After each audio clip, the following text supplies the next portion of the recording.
Welcome back, ladies and gentlemen, to LCK Spring 2020 playoffs. It is round 2 as we're waiting to see which one of these teams is going to meet Gen G in the final on the weekend. DRX finally managed to answer back to T1. T1 not doing so much in game number 3, and now I'm expecting a bit of a clapback in game number 4. Yeah. DRX, they find themselves coming up with a victory in game 3, coasting to a pretty sizable gold advantage in the first early parts of the game. It was, I believe, 3,500 almost at 15 minutes. And also even having XP advantages for themselves as well to boot. So they managed to get a game here. We'll have to see what that does mean for game number 4. Because I would imagine that T1 is probably going to have a very different approach as we exactly come in right. now. And I just want to reassure Noah700BC in Twitch chat, I did indeed go to the bathroom. I am fully charged and ready for game number 4. I even fed the cats, so shouldn't get ganked by Rengar in this series. He was going incredibly ballistic. I'm actually surprised I still managed to keep any attention on the game. But this time around, we are going to be laser focused because now it's all about whether or not the reverse sweep dream is going to be alive. Well, that is what many DRX fans would be looking forward to. What I'm looking forward to is seeing who got the player of the game here in game number 3, and it is going to be Death. Yeah, he did 54.3% of the damage. I equated it to 55. I apologize for my appalling mathematics. But 3-0 and 2, DPM are very close to 1,000. Not bad whatsoever here for Death's Ziggs, who basically had the game handed to him. This was beautiful. The Morellonomicon just smacking Teddy in the head. And you can almost imagine that it was Faker's Morellonomicon because he had one standing next to him right there. Unfortunate stuff is, there's the Super Mega Death, Mega Inferno Super Uber Rocket of Death, Doom, and Destruction on top of all of T1, which obliterated them. And then Keria decides that he wants to go 1v1 against the top laner and does so pretty comfortably. Yep, and they just get the ace, immediately convert it into the game-ending blow. And it was unanimous. Yet We've again, had so many 9 out of 9s, man. It's been 9 out of 9, 7 out of 7, 7 out of 9, and then 9 out of 9 again. A lot of these POG votes, pretty easy to figure out. Well, game 4, DRX do manage to stabilize a little bit, and I think that they really needed that to maybe bog off any tilt or anything that might have been present in the first 2 games. And now, as we move forward, they're going to have to probably handle a different approach that T1 is going to end up taking. I don't think that we'll see Senna again, because like you were saying at the end of last game, Teddy probably wants a champion that he can have more personal control and influence over the game with, and I think that that would actually be quite important for T1. Yeah, give Teddy some agency, for goodness sake. Yeah, stalling Deft or trying to stifle him is really key in this matchup. As here we go, game number 4, T1 gonna be on the red side. Yep, once again, DRX choosing the blue. And their only win so far this series was on red side, so interesting that they've decided to go back to the blue side. But let's see what this means for the draft. Azir and LeBlanc likely to be their first 2 bans this time around, as T1 probably looking for the Kalista and the Zoe, things like that. Zoe going to be their first ban like it was in the previous game. But now I think it's going to be about what Chovy can do. That's what, if DRX are going to win, I think it's going to be off the back of a Chovy hero carry. That's just what my warders are telling me. As the Varus to be banned away, Def just not allowed to play that champion. Last ban likely to be the Aphelios, as the set comes in as the ban here for DRX. And we'll see what is going to be the final one. Do they ban Ziggs? That would be so funny. No, it's going to be Graves, interestingly enough, getting banned away. That strikes me as a bit peculiar. T1 now. Will they ban Kalista or Aphelios? Or Trundle, because the Graves might be alluding to DRX going for Trundle first pick or something like that. But Aphelios is available, and Kalista is available. So where is the priority going to lie here for DRX, as Aphelios is going to be picked up. So Deft, for the first time this series, is going to be on the Aphelios, and the first time this series is going to be on an AD carry. Oh. Soraka being hovered. Not sure if that means anything, but now Trundle also being hovered. Oh. Nope, gonna be the Kalista. And Kalista Trundle. Okay. So does Pyosik now just play Kindred? That could be on the agenda. Has always done well into the Trundle, is why I bring it up. He could just also hop back to the Sejuani again. I know it's a bit of a counter matchup into the Trundle, but still something that a lot of our LCK players decide to do anyway. But instead, looks at the Gragas, is going to lock that one away. Now Chovy, let's see what he's going to... Chovy Yasuo, let's go. Well, Gragas and, okay, LeBlanc now being hovered, might get locked in. 10 seconds remaining. And I would be very curious to see what T1's response would maybe end up being to it. Kassadin is obviously really good, given that it's AP jungle, AP mid, and not a whole lot of CC on the side of Dragon X yet. And they have to...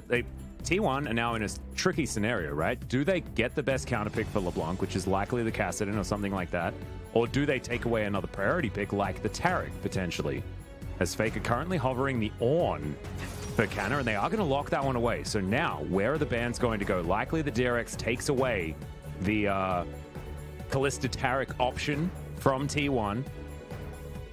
But where they go without it is going to be a big question. There's Gangplank to be removed, as they're just trying to protect Canna and T1's ability to just turtle this game to oblivion. There's the Kassadin ban, as we were expecting out of DRX, and look to see another potential LeBlanc counter to be taken off the board as well.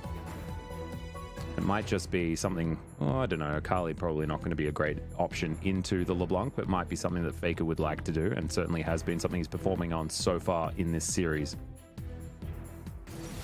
And Aatrox ban. Aatrox, yeah, gets banned away. So, okay, the Kassadin being removed. Now, Ornn can still just go mid. That is something that T1 could be doing. Even though they did ban away two of the traditional Ornn answers up in top lane. Or if they pick Lulu next. Lulu was an OG counter to LeBlanc, as was Morgana back in the day. There are a lot of different things that they could do here. Taric's going to be taken off the board. Oh my god. Could you imagine it? R5 Rise after R4 Taric. Oh no, Taric just got banned away by DRX. Yeah, it's not going to happen. But still, there are a lot of mix-ups that T1 can throw at us. 10 seconds to go. Coach Kim, see what the mastermind has in store for us. That's not what I... Come on. Well, it's just a Corki for the mid lane. Very upset. Corki in mid is an answer to the LeBlanc. Also is going to fare quite well against the LeBlanc and the Gragas. That can make things pretty difficult for them there, and they're reserving the counter pick down in bot lane for support, and I think this is what you're supposed to do as red side the majority of cases. Is counter pick support is so powerful in the current meta, and let's see if they end up utilizing it the way that it can be. So Morgana is something that's obviously on my mind right now when you see the Gragas, the LeBlanc, and the Nautilus now being locked in. So DRX are really playing with fire here. They're going to need physical damage on the top side. They can't put all their eggs into the Aphelios basket, and they're going to try to Lucian. And if Ornn stabilizes once in this matchup, the lane just ends. Yeah. And it's also DRX, like, just agreeing to sin off the back of that one pick. There is absolutely no other way to state it. This Lucian is designed to win this game as early as possible. Not going to be the Morgana. It's actually just going to be the Braum getting picked up. So T1 are going to pilot a bot lane composition that, even when Kalista wasn't really meta, historically they would use this and just try to take over the game. And so Corki versus LeBlanc, that's a matchup that is pretty okay for T1. Ornn versus Lucian, all it takes is one mistake out of Doron and the lane is going to be unsalvageable, DRX back to full center. There's no Ziggs to bail them out this time. The Aphelios is going to have a hard time in the later stages against the Corki and the Ornn. And the Braum even has some effectiveness against DRX's team composition. This is very dangerous. And I feel like this game's going to be decided in the first 13 minutes, Alice. Yeah, I believe you. I think that if DRX had have had something like a Thresh for Keria, then maybe Deft has an ability to hard carry with the added repositioning that he'll have available to himself. But instead, Keria decides to go full red. And that's exactly what this composition's looking like at this point. Well, Lucian, Gragas, LeBlanc, Aphelios, Nautilus versus Ornn, Trundle, Corki, Kalista, Braum. It's really hard for a lot of these lanes on Dragon X. It's all going to come down to individual prowess and trying to get advantages and convert that into something meaningful. Dragons are very important for this team composition. All that T1 has to do is live. Yeah. That's a pretty damn easy thing to do. Should be, and certainly has been for T1 in games past. So here we are onto the Rift for game number 4. It is do or die for Dragon X. Are they going to bring us some silver scrapes and to a game number 5? That would be amazing, because that would mean that our playoffs have gone to the maximum amount of games the entire way through. Or can T1 show us just how powerful they are once they have been beaten down once? Because this is a squad that is very, very good at bouncing back, especially with Coach Kim at the helm, our coach of the season for 2020 spring, as voted by quite a few people in the LCK. So, DRX, let's see what they can do. Doran, our eyes are going to be on him. He has been feast or famine so far this series. And if he's feasting, it's likely that DRX will be able to play around it and win. I want to go down towards the bottom side, though, LS, because Aphelios Nautilus versus Kalista Braum is just a regular laning phase with 80 carries. And it's the first time we've seen it so far this series between Deft and Teddy. And so far, Deft has been very consistent. And I'm looking forward to seeing whether he can continue to do so up against Teddy in a very standard matchup. Yeah, and so, I mean, we'll have to see what does end up happening down there in bot lane as Kana is just spamming all of his emotes currently. It's looking like it's going to be a pretty standard start here as Cuz is going to start on blue with the leash from his bot lane. And you can see Gragas just getting a leash from Deft on the Aphelios as Keria stands watch. So, Cuz immediately moving into the Gromp after the blue. And... yeah. Trundle, we'll see what he ends up doing here. As Faker versus Chovy, this is a matchup that we're going to have to keep our eyes on. LeBlanc has a lot of pressure to get ahead in this game, and if she doesn't manage to achieve it, it's a big win for T1. As Ward comes out actually really early, you can even see the ping on it. Yeah, it was actually in vision of the T1 Ward that was already there, I believe, put down by Faker. As having a look in here on the bottom side, Deft trying to answer back to some of the pressure that's already been put down. Able to get a couple of autos there as effort right in amongst this lane. And T1 should get that level 2 first. They did so. And now able to get that shove as Deft is down relatively low. Chovy also trading already with Faker here. And he's 1-0 so far on this Corki. 6-1 for Cuz's Trundle. Pretty powerful. And I remember back when Kana was like 5-0 on the Ornn. In recent games, he has not been finding as much success. So we'll see exactly how it is going to continue as Chovy has gone with the IG skin on his LeBlanc, just trying to troll T1 just a little bit. And we can just pay attention to the minimap, all of the jungle stuff going on right now. Trundle just going for a full clear.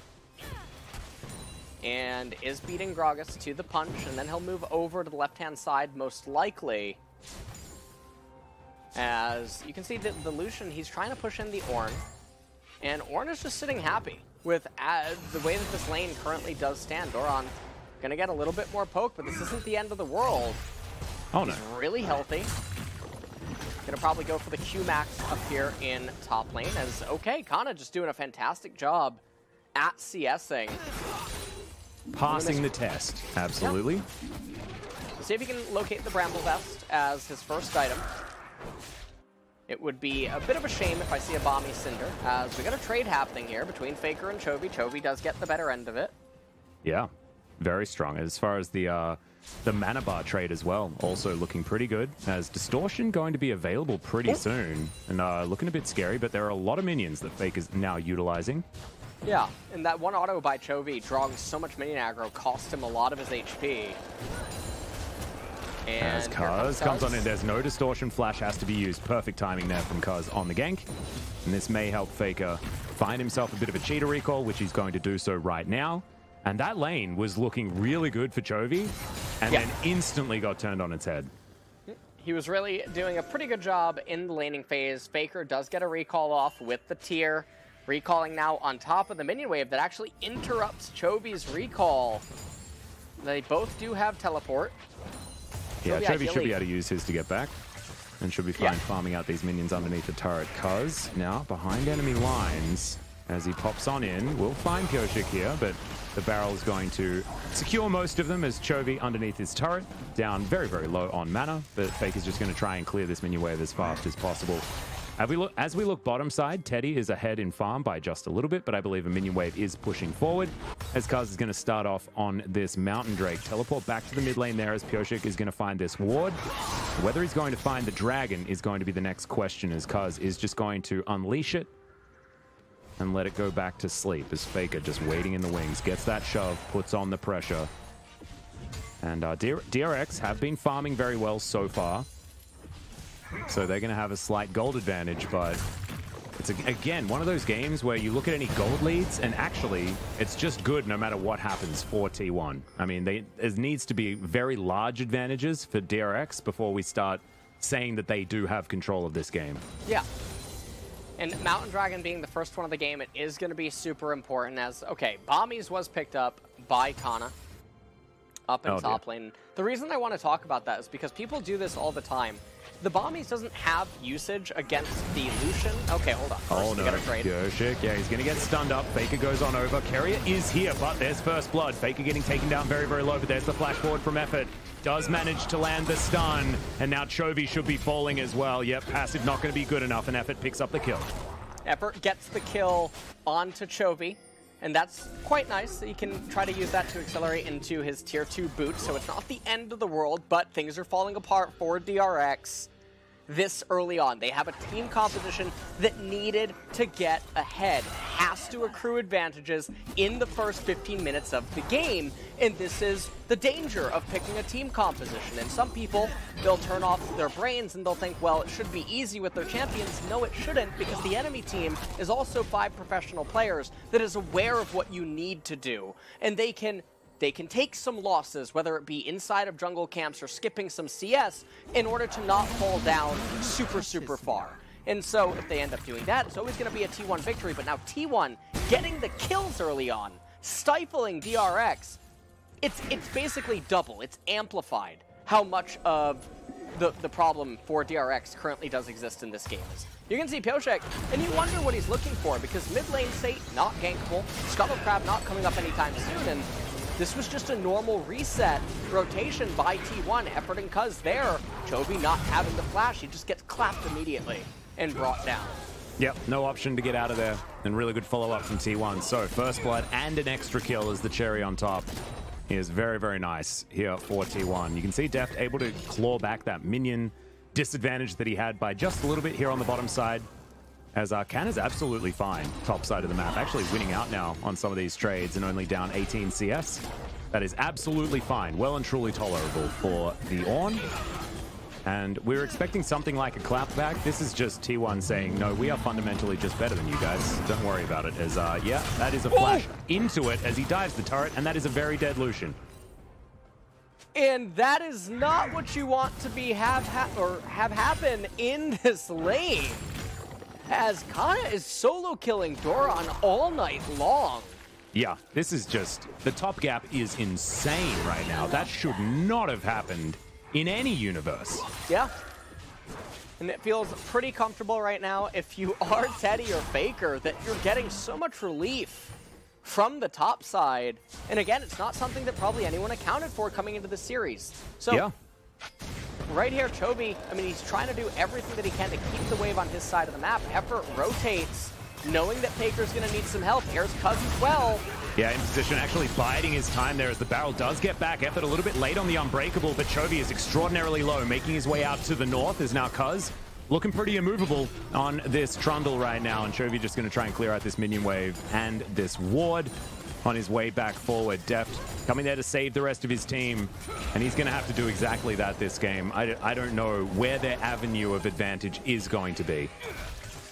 With the Mountain Drake picked up for them as well, for that Trundle, that Braum, and the Ornn. And remember, Corki, he'll get magic resistance later on in the game, as will Teddy. So even though it's only one dragon, that'll end up coming in to play a part in the later stages as Kana is looking for blood yet again. And this is without a Bramble Vest, which should make things even worse for the Lucian. He's instead just building straight towards his Sunfire Cape as quickly as possible so that he can retain lane control. There's a ward right here. Pyosik is going to move in, but Faker has the package. That should confirm that T1 should be able to lock down Shelly. And now Pyosik is trying to avoid this, but package going to be delivered. That is not what he ordered. Absolutely not. As Chovy now going to get slowed. Effort turning up, but Kerry is going to find him in that exact moment. And Shelly's going to be taken. It is now on track for a perfect game for T1. And things are really good right now for them here in this game. They almost have a 2,000 gold advantage accrued. Everything is really stable in all the lanes. This Lucian is out of this game as well, so the Sinner champion up in top lane, really far behind, but now he's going to act as an anchor for this DRX team composition because he's just dragging them down as they're going to move into the mid stage. 얘 이제 아래쪽도 올 수 있다, 진성이 형. 한번 뭐 아래 한번 받을게, 이거. 그냥 받아먹을게, 이번에. 좀 위험할 수 있어. 이까라도 그럼. 나이스. 나이스. 좋아. 상대 그라 노플이야, 그라 Nice, 노플. good job. 소르텔인가? Caught shopping there a little bit as we have a look at Faker's package delivery. Yep. Bumps If he was a delivery man, he would into absolutely the be Gragas. fired. Yeah. Okay, now Cuz going to turn up. Shelly going to be here, but Chovy standing, lying in wait. They want to try and get this dive. As Ward goes over the wall, Chovy jumps on forward, and he pops back to his distortion. Canna's flash now on cooldown, stopping the back and getting a flash. Definitely worthwhile there for DRX. Yep.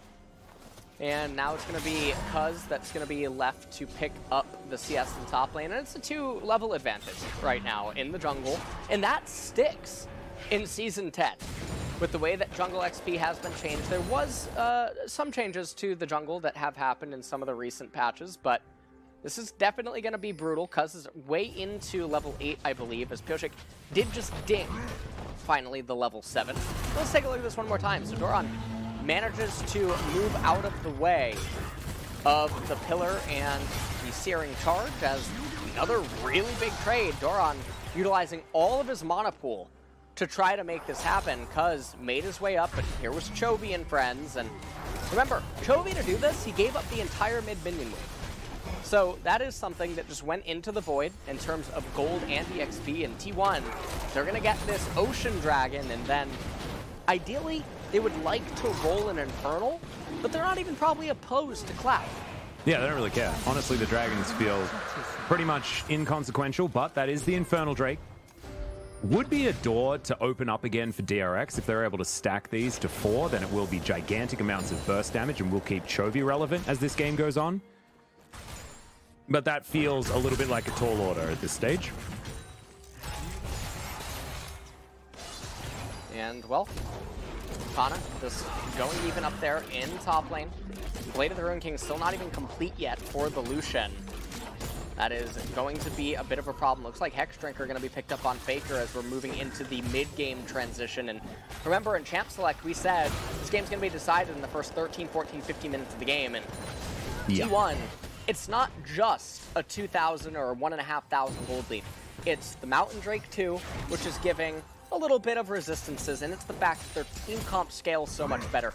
We are only a couple of minutes away from ornaments start coming in as well, and that is a lot of unseen gold and stats that are going to be on the side of T1 as Kana fails to get that last turret plate, but it doesn't really matter. This is just destruction on the map, and it's almost poetic that this might be the way that DRX fall here in the playoffs. Yeah, and Faker going to pick up all of these plates here as well, just a few seconds before the turret plates go down. Chovy unable to pop the eye, but does so in the end. But still, damage has been done. There's the culling once again as Canna just soaks it. He's absolutely fine up there, has his catalyst now completed, building towards his Abyssal Mask.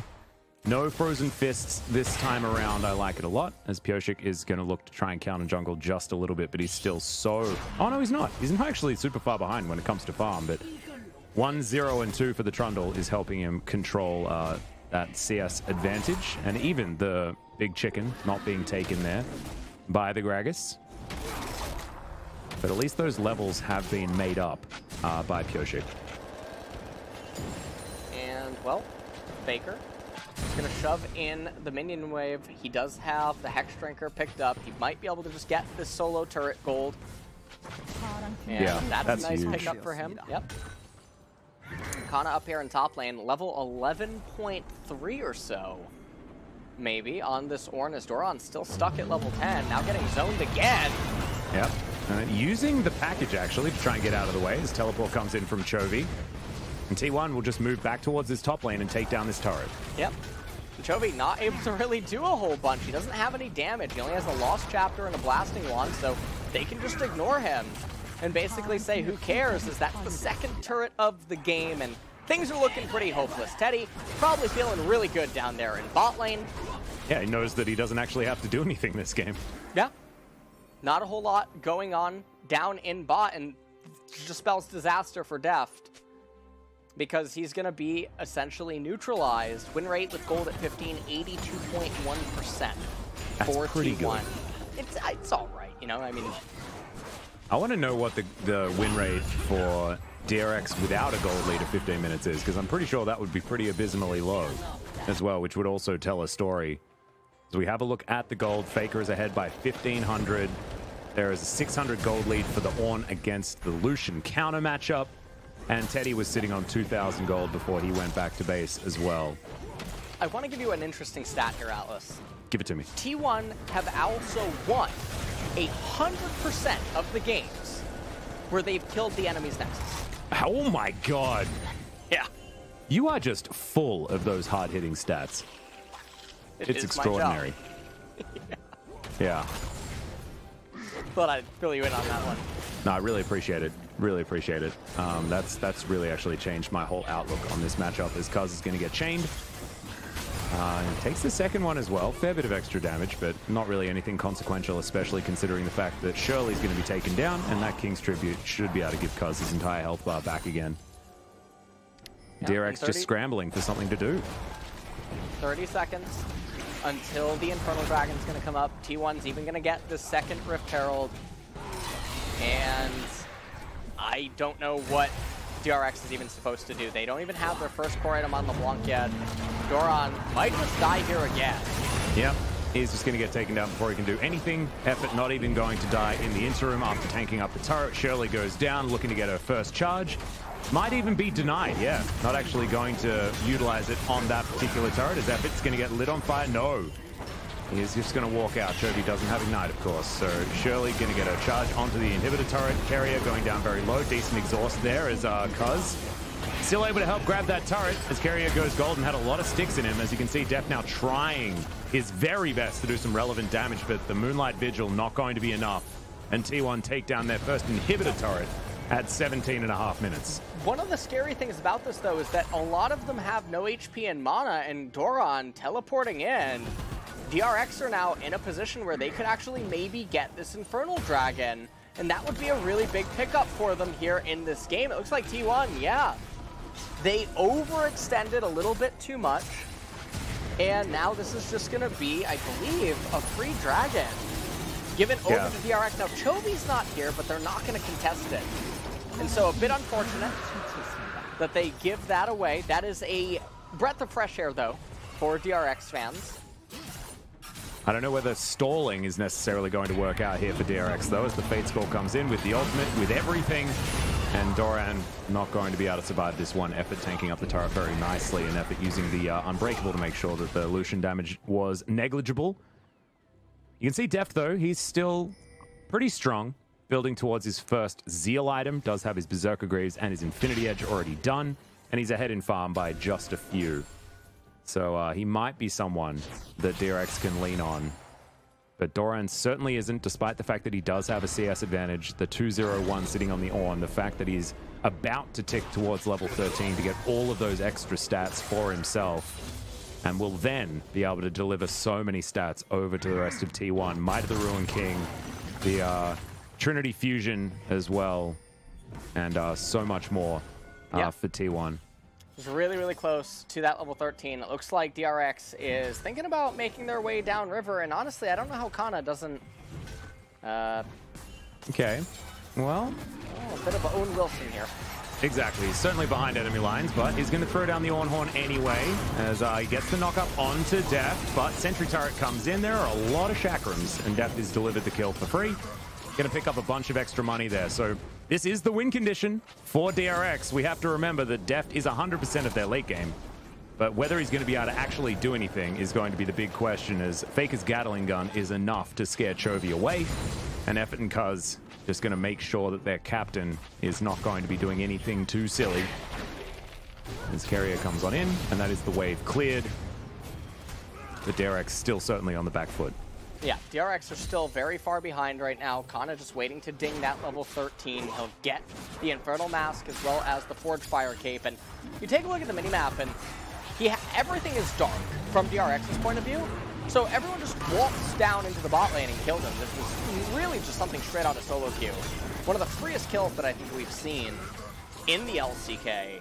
Yeah. So Kana does end up dying there. At the end of it, T1 are still ahead, 3,500 gold. And it's 4 turrets to 0 as well. I mean, there is just no map control at all for DRX. So how they're supposed to get towards a second Infernal Drake is just beyond me. The fact that they were able to steal away the first one is actually huge news for them, because by all intents and purposes, there was no way that they should have been allowed to. Slight blunder there positionally from T1 with that overdive, but still not a team that is then going to flip with the numbers not in their favor. So not bad. As Kana, yeah, he's got a fair few stats here now that he's picked up his Infernal Mask and his Forge Fire Cape like you were talking about. Doran is at least here to stop this turret from going down. Kana knocking on the door of 4,000 health as well. He's a very tanky boy. Well, Kana looking like he's just waiting for Doran. It looks like Doran's actually going to check it. Nope, not going to. Oh, Faker trying to sneak his way in here. They don't know about Effort, though, I don't believe. If I was Doran, I would be running for the hills right now, as this turret is definitely dead. Thankfully, he is going to leave the area. And Effort going to move out as well, as Pyosik just looking to try and clear. It should mean that the turret stays alive, actually. So, good news for DRX. Very close to being another dive for T1. Flash now available for Doran, though, so it would have been more difficult to lock him down. Cuz picks up a whole bunch of this farm up topside, but Chovy is going to answer him. Very even as far as CS is concerned for our mid laners, but 1-0 and 3 is going to be a big lead, as there's Depth Charge, gets a flash out of Effort. And the way that this game currently is, 1 minute until Infernal. I don't believe that Kana's going to be able to ding 14 prior to that team fight, but interesting to know that Effort does have an ornament item. Typically supports, the melee supports don't end up building it at any point, but this will be the Circlet of the Iron Solari that can be picked up by him. Yep, I like it a lot. Making sure that they have as much opportunities for Kana to augment their team as possible. He's probably going to go for Might of the Ruin King and that Trinity Fusion first. But certainly as these levels start piling in, he's going to get stronger and stronger. We'll see what Cuz is actually going to purchase, whether he's going to be a Savant, as we've seen in the past with an Infernal Mask purchase. Try and boost up the Faker damage.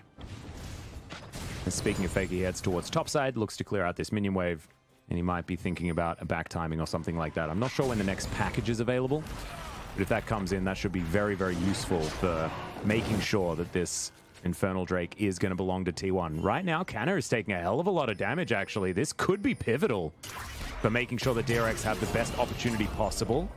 Pyosik throws over a barrel as they do get vision, and that back is just going to be stopped as Doran throws in the Ardent Blaze. Kana walking across vision. And Deft going to get snared up. Pyosik has to get out of here. Oh my god, Chovy into the backline. Faker diving on over with the Valkyrie. As there's the dredge line.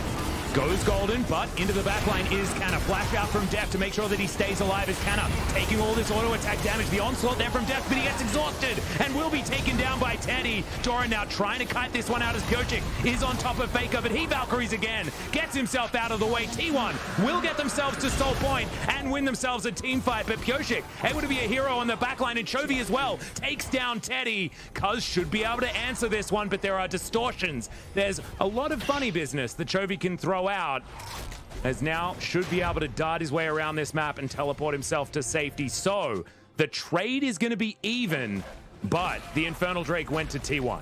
Yeah, and you can see that T1, they're still looking for Chovy, but he's already managed to get out of there via the teleport. So they win the team fight, or they end up going even in it for the most part. Take a look at Chovy, lands a two-man distortion and takes Teddy out of the fight almost immediately, goes back in.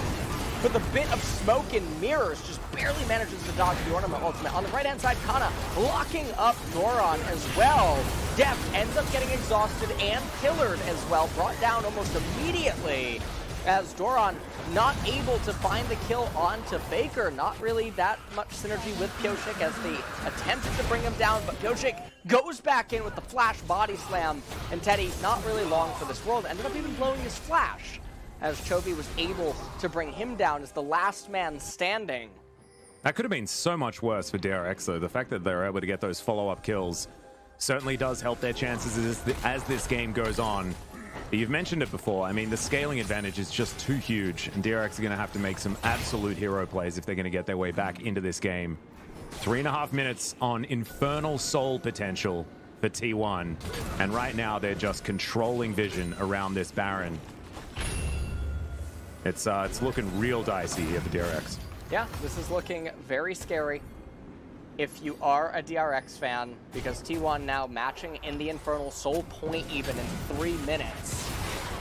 Full dredge line barely gets carried out. He has to flash as Fate Skull gets effort in on top of Deft, but he's unstoppable for the moment and is eventually taken down. That's going to be the double kill for Faker. Now Doran in trouble as Teddy hops over the wall. Triple kill for the man in the mid lane for T1 as Doran has been spotted. Faker is chasing him. He wants that Quadra as there is the Blade of the Ruin King, but it's not going to be enough. Canna steals away the Quadra kill.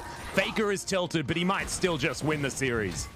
It looks like they're putting their attention on the mid inhibitor, and they're going to end up getting that before quickly moving over to the Baron afterwards, and Chovy doesn't really have that much to do inside of this game. Look at the magic resistance coming out on the side of T1, and things are only going to get worse for him in the remainder of this game. As take a look at this, the Kalista ultimate doesn't end up colliding with Deft and doesn't matter. The pillar comes out, synergy with the Orn, knocking up Deft, who stands tall but only to be knocked down. Duran getting over the Raptor pit wall, but brought down in the end. Anyway, T1 meanwhile in live do capture the Baron, and I think that's it, Atlas. I think T1 are going to go on Saturday to meet Gen G in the spring finals.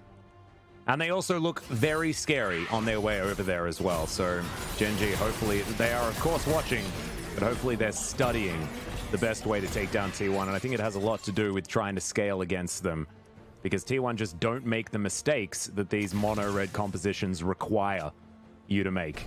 It's just not a way that you can beat this team. As they will be able to take down Rift Scuttler here. Infernal Drake is going to be available in 1 minute and 15. And that will be lights out if it isn't already. Yep.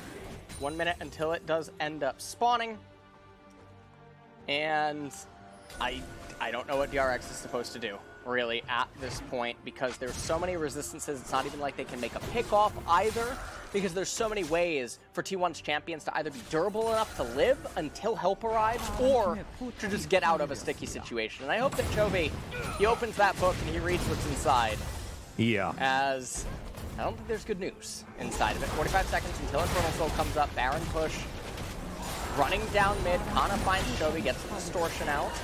Yeah, it's going to be the chains that do land, get a little bit of CC, but There's the cast. Doesn't really do too much, but Faker is out of position. Depth charge is going to land. Fate Score comes in, though, and Depth once again going to be the target. Taken down immediately as Chovy off to the side, not able to find the chains, and Keria is going to get burned down. And now Teddy hopping mad in the back line, looking for more. Gets himself the lifeline passive. Nails the quadra kill, and Chovy's going to be here standing underneath his turret with his little crab emote saying, Teddy, bring it. If you want to get that pentakill, you're going to need to come and take me down. But Teddy's not interested in that. This guy just wants to get himself to the finals on Saturday, and they are going to be able to do so. Faker is looking for Chovy for that 1v1, but it's just not going to matter. Nexus to be taken down. DRX fought back in game number 3, but in the end, it was all T1.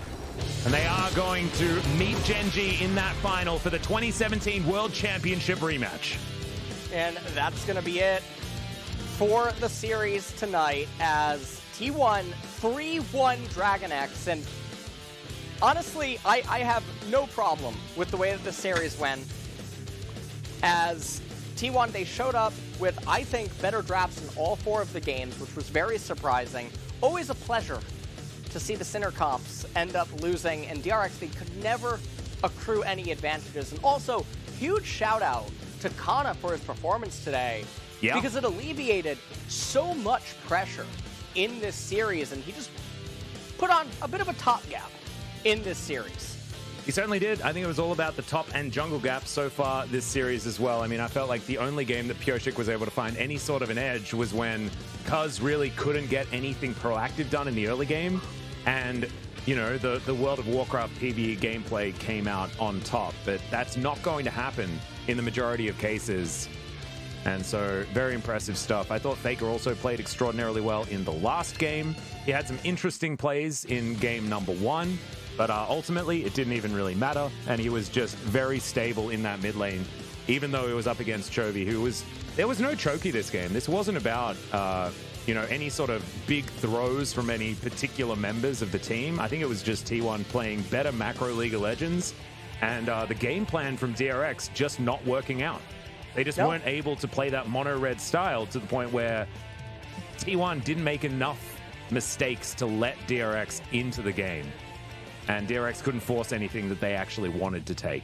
And I mean, that's really where the problems were stemming from in this series, where DRX had drafts that required them to get advantages in the early stages of the game. Obviously bailed out once by Ziggs. In both times that he was picked, he was the only champion that could have acted as an insurance policy. And then here, in game number 4, you just saw nothing was able to really happen.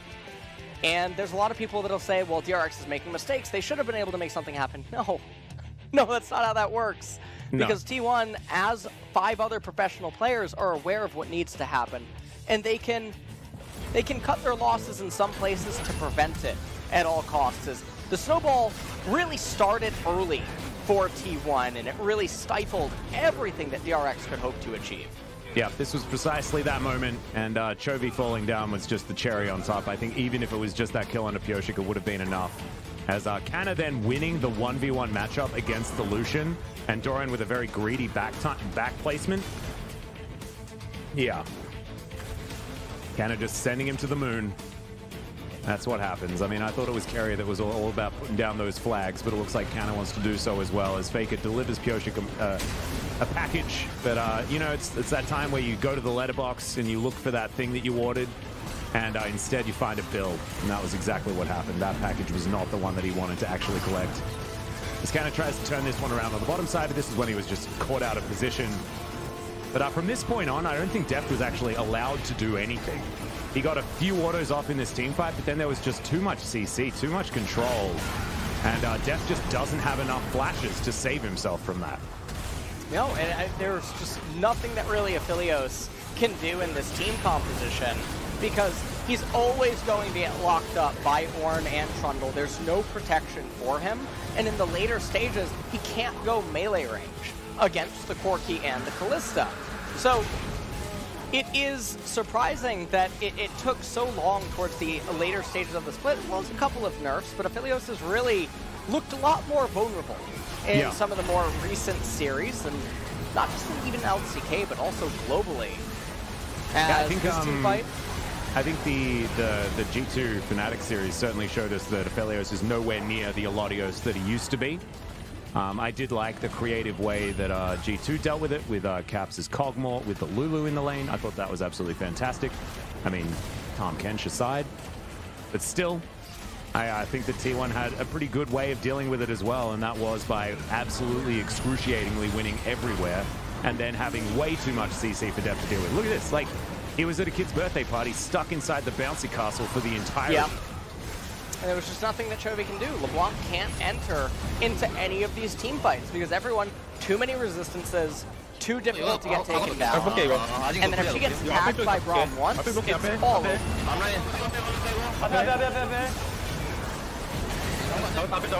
들어와도 될 것 같기도 해. 들어와도 될 것 같기도 해. 올만해. 타워 좀 깨줘. 타워 좀 깨줘. 미드라인 끝내자. 미드라인. 나이스. 저 있습니다. 나이스. 몇 년 만에 결승이고 이거. 나. 끝났다. 레전드네. 근데.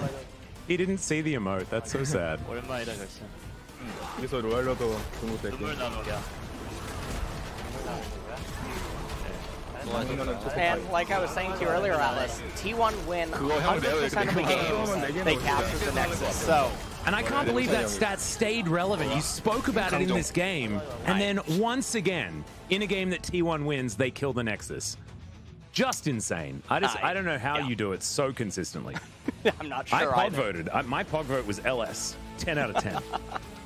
Extraordinary stuff.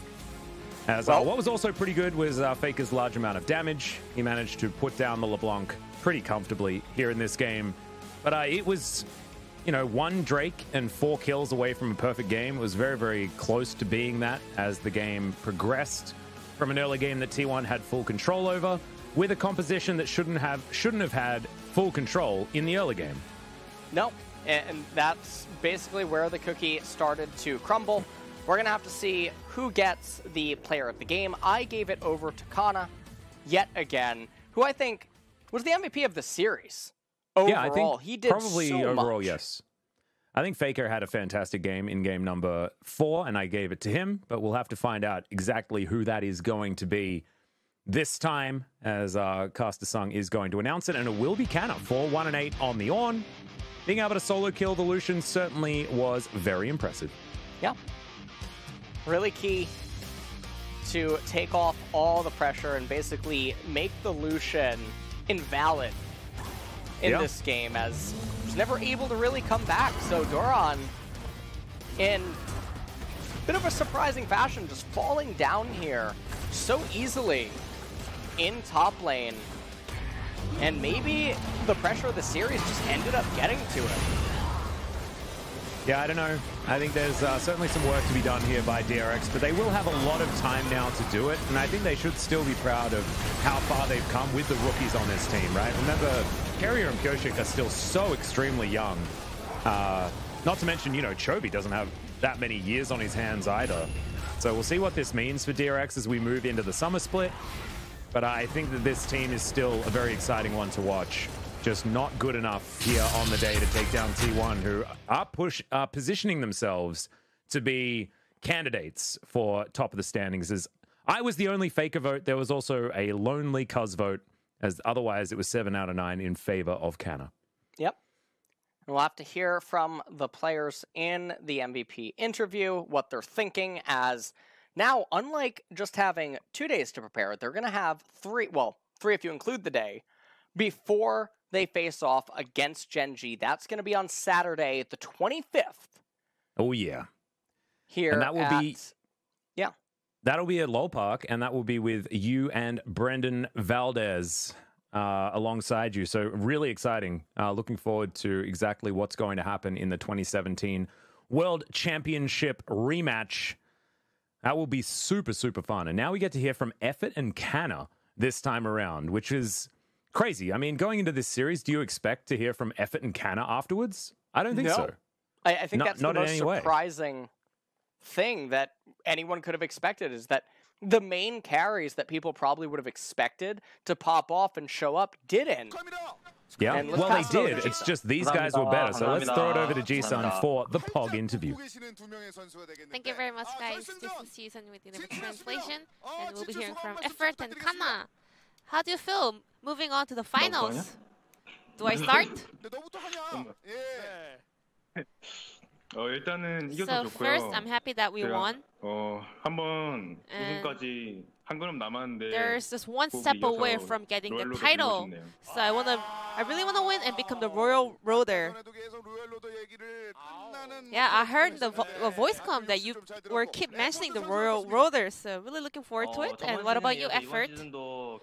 Just like last split, I'm once again going to the finals. So I'm really happy. So Kanna, you were really showing up.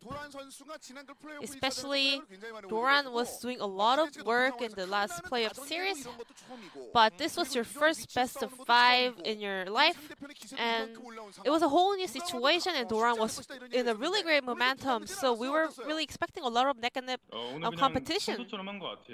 I just played like I normally do. I wasn't really feeling any extra pressure. Yeah, a lot of people are picking you as the series MVP. So how do you rate your own performance today? I think today is a really good day.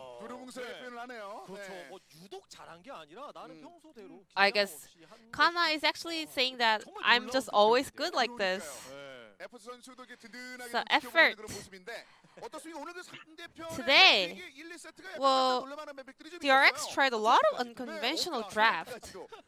Up until game number 3, how did the players react to it?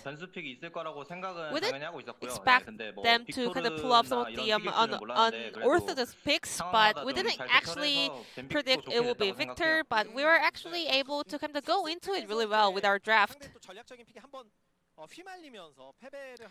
And also, yeah, that unorthodox pick actually worked in game number 3, so what kind of feedback did you guys have after dropping a game? Nothing really deep.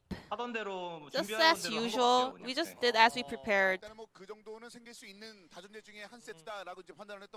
I guess the players were expecting this kind of accident to happen during the best of 5 series. And Effort, you also played first pick champions Bard, Seten, Yumi, and also Maokai. Was it all prepared? Yeah, I mean, anytime.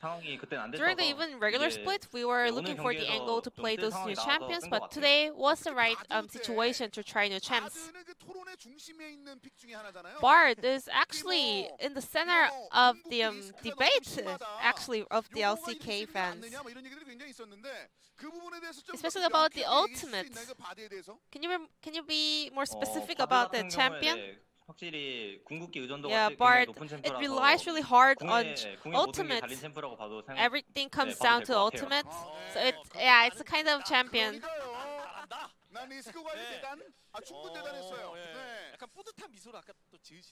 But I can see a very satisfied green on Effort face right now, which means that he's really satisfied with his own performance on the champion. And also, I want to ask Kana about Ornn, because Ornn got several nerfs and it cannot really put the same pressure that it used to. Well, those kind of top matchup with Ornn was always prepared, so I wasn't really feeling a lot of pressure. So better pilot wins the lane.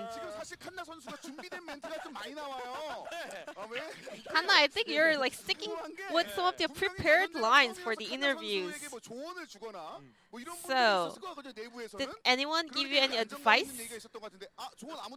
No one? No, not at all.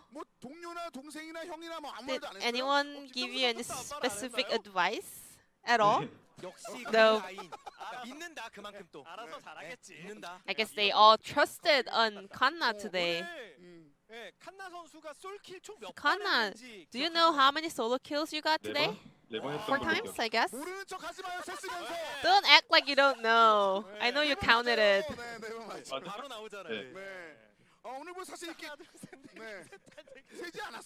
Didn't you count it while you were playing? Because, well, you were popping off today. And with Effort and Kana playing so well, there are also a lot of other older players in your team. Did they give you any shout out after the game? 코치님한테 엄청 First 오늘 of all, 잘했다고 our 얘기 coaching 많이 staff told 들었어요. us you guys did really well today. 그러면 T1에서 언제나 자체적으로 시리즈 POG를 So T1 always pick their own series POG. So do you think you deserve the champion belt? 다 드려야죠. I mean, my both hands up and also my feet up. 솔로킬 4번 했는데 뭐 이런 얘기가 들으면서 일단은 전반적으로 에포트 선수는 그 미소왕 And Effort with that peaceful green while Kana is doing the interview. Do you agree that Kana deserved the MVP today? 너무 승전보만 계속 울리고 Yeah, I mean, we only heard triumph throughout the game today, so I think he did a really great job. 이길 때마다 오늘 이거 좀 약간 노린 것도 있었던 것 But 같아요. Kana, I also saw you using a lot of emotes today. 왜냐면 오늘 칸나 선수 빼고 거의 인상이 잘 안 Because 나거든요. actually no one else used the emote on your side of 그런 것 team. 같아요. 네, I know, right? 꿋꿋하게 계속 썼던 이유가 있을 것 But 같아요. there must be a reason that you were sticking with using the emotes. 좋아해가지고 계속 썼던 것 같아요. I mean, I like Pengu, that's why.